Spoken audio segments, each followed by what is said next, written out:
வணக்கம் மக்களே. ஜனவரி 15 புதன்கிழமை. வாங்க இன்னைக்கு ஸ்டாக் மார்க்கெட் அப்டேட்ஸ் என்னென்னு பார்க்கலாம். எந்த ஸ்டாக் ஹீரோவாச்சு, எந்த ஸ்டாக் ஜீரோவாச்சு, எல்லா டீட்டெயில்ஸும் பார்க்கலாம். இன்னைக்கு சென்செக்ஸ் 224.45 புள்ளிகள் அல்லது 0.29% உயர்ந்து 76,724.8 ஆகவும், நிஃப்டி 37.15 புள்ளிகள் அல்லது 0.16% உயர்ந்து 23,213.20 ஆகவும் இருந்தது. வர்த்தகம் செய்யப்பட்ட சுமார் 2,883 பங்குகளில் 1,535 பங்குகள் முன்னேறின, 1,252 பங்குகள் சரிந்தன, 96 பங்குகள் எந்த மாற்றமும் இல்லை. 24 பங்குகள் 52 வீக் ஹைலையும், 85 ஸ்டாக்ஸ் 52 வீக் லோலையும் இருந்தது. 117 ஸ்டாக்ஸ் அப்பர் சர்க்கியூட்லையும், 57 ஸ்டாக் லோவர் சர்க்கியூட்லையும் இருந்தது. இன்னைக்கு டாப் கெய்னர்ஸ் யாராருன்னு பார்த்தீங்கன்னா என்டிபிசி, ரெண்ட், பவர் கிரிட், கோட்டக் பேங்க் மற்றும் மாருதி. டாப் லூசர்ஸ் யாராருன்னு பார்த்தீங்கன்னா Mahindra and Mahindra, Axis Bank, Bajaj Finserv, Bajaj Finance, Shriram Finance. Okay மக்களே, இப்போ இண்டிவிஜுவல் ஸ்டாக்ஸில் என்னென்ன நியூஸ் அப்படின்றத பார்க்கலாம் வாங்க. First power sector stocks. இன்றைக்கி பவர் செக்டர் ஸ்டாக்ஸ் நல்லாவே பண்ணிச்சு. பவர் கிரிட், என்டிபிசி, கோல் இந்தியா ஸ்டாக்ஸ்லாம் 4% வரைக்கும் மேலே போச்சு. இது நியூ அண்ட் ரெனியூபிள் எனர்ஜியில் சில ரெக்கார்ட் பண்ணியிருக்காங்க அப்படின்ட்டு நம்ம கவர்மெண்ட் சொன்னதால் இந்த பவர் செக்டர் ஸ்டாக்ஸ் கொஞ்சம் மேலே ஏறி இருக்குது. அதோடு மட்டும் இல்லாமல் அதானி கிரீன் எனர்ஜி, என்ஹெச்பிசி மற்றும் டாடா பவர் பங்குகளும் 1-3% வரைக்கும் வளர்ச்சி அடைய வாய்ப்பு இருக்குது அப்படின்னு ஃபீல் பண்ணுறாங்க. ரெண்டாவது நம்ம பார்க்க போகிற ஸ்டாக் ரெண்ட். பாசிட்டிவ் அவுட்லுக் ஹேகட். இன்றைய பரிமாற்றத்தில் வந்து ரெண்ட் பங்குகள் வந்து 4.89% வளர்ச்சி கண்டுள்ளது. என்ன காரணம்னு பார்த்தீங்கன்னா எல்லோரா செக்யூரிட்டிஸ் வந்து ஸ்டாக் மேலே ஒரு பை ரெக்கமெண்டேஷன் கொடுத்தது தான். பை ரெக்கமெண்டேஷன் கொடுத்தது மட்டும் இல்லாமல் ஸ்டாக் ப்ரைஸ் டார்கெட் வந்து 8,500 அப்படின்ற விலையை ஃபிக்ஸ் பண்ணியிருக்காங்க. இது எதனாலனா வலுவான அவங்களோட பேக்ரவுண்ட்னால அவங்க இந்த ஸ்டாக் ரெக்கமெண்டேஷன் கொடுத்துருக்காங்க. அடுத்து நம்ம பார்க்க போகிற ஸ்டாக் வந்து ஷாப்பர் ஸ்டாக். ஸ்ட்ராங் Q3 பெர்ஃபார்மன்ஸ்னால ஷாப்பர் ஸ்டாக் பங்குகள் 6% வரைக்கும் மேலே போச்சு. Q3 FY25 அவங்க நல்லாவே பண்ணியிருக்காங்க. இந்த நிறுவனம் 42 ஆண்டு லாபம் அதிகரிப்பை பதிவு செய்துள்ளது. அதே மாதிரி இயர் ஆன் இயர் வந்து 42% growth வந்து டெவலப் பண்ணியிருக்காங்க. இதற்கு காரணம் என்னென்னா அவங்களோட பொருட்களோட வலுவான டிமாண்ட் இருக்கிறதுனால தான் இந்த பெர்ஃபார்மன்ஸ் அவங்களால கொடுக்க முடியுது அப்படின்றது அவங்க ரிப்போர்ட்டில் சொல்லியிருக்காங்க. அடுத்து நம்ம பார்க்க போகிற ஸ்டாக் பெர்சிஸ்டன்ட் சிஸ்டம்ஸ். இன்றைக்கி பெர்சிஸ்டன்ட் சிஸ்டம்ஸ் பங்கு வந்து 5% வரைக்கும் உள்ள மேலே இருந்துச்சு. இது ஏன்னா அவங்க மைக்ரோசாஃப்டோட ஒரு கொலாப் பண்ணி ஏஐ பவர்டு ஒரு ப்ரோக்ராம் பண்ணியிருக்காங்க. அந்த ப்ரோக்ராம் பேர் வந்து contract assist.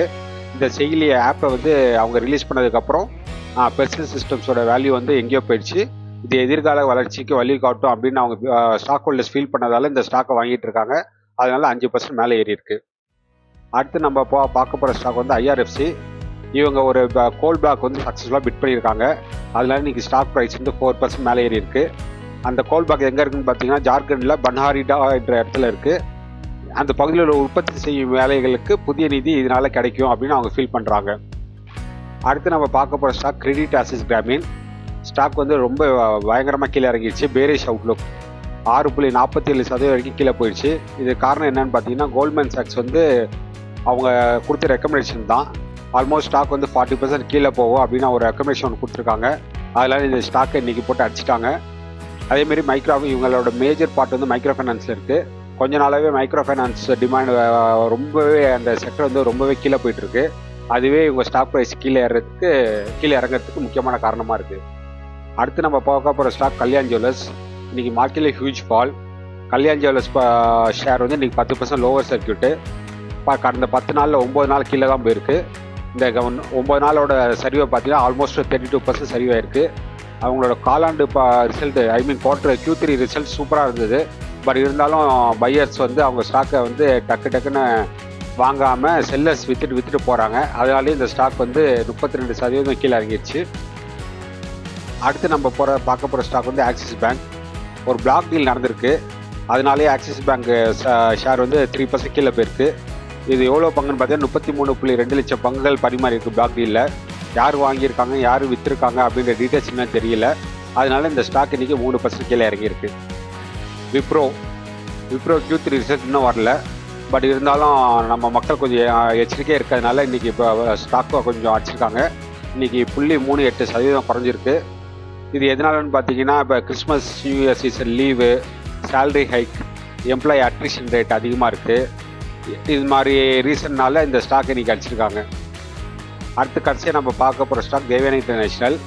QXR sector, quick service restaurant செக்டரில் தேவயானி இன்டர்நேஷ்னல் நல்லா பண்ணுது, பாசிட்டிவ் மொமெண்டமாக இருக்குது அப்படின்ட்டு புரோக்கரேஜ் மெக்வயரி ஒரு ரெக்கமெண்டேஷன் கொடுத்ததுனால, ஆப்டிமிஸ்டிக்காக அந்த ரிப்போர்ட் இருந்ததுனால தேவயானி இன்டர்நேஷ்னல் ஷேர் இன்னைக்கு கொஞ்சம் மேலே ஏறி இருக்கு. KFC மெக்டொனால்ட்ஸும் முன்னணியில் இருக்குது. அதனால இந்த ஸ்டாக் வந்து தேவயானி நல்லா பண்ணும் அப்படின்ட்டு ஃபீல் பண்ணி இன்றைக்கி இந்த ஸ்டாக்கை வாங்கியிருக்காங்க. அந்த KFC மெக்டொனால்ட்ஸோட ஒரு பார்ட்டு தான் தேவயானி இன்டர்நேஷ்னல். அவ்வளோதான் மக்களே, இன்றைக்கி ஸ்டாக் மார்க்கெட்டில் இதான் நடந்தது. இந்த வீடியோ உங்களுக்கு பிடிச்சிருக்குன்னு நினைக்கிறேன்.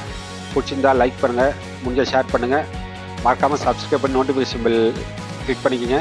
ஸோ தட் நான் நாளைக்கு போடுற வீடியோ உடனே உங்களுக்கு கிடைக்கும். ஏதாவது ஃபீட்பேக் இருந்தால் கமெண்ட் செக்ஷன் சொல்லுங்கள். மறுபடியும் நான் இன்னொரு வீடியோவில் பார்க்கலாம் மக்களே. நன்றி. Happy investing.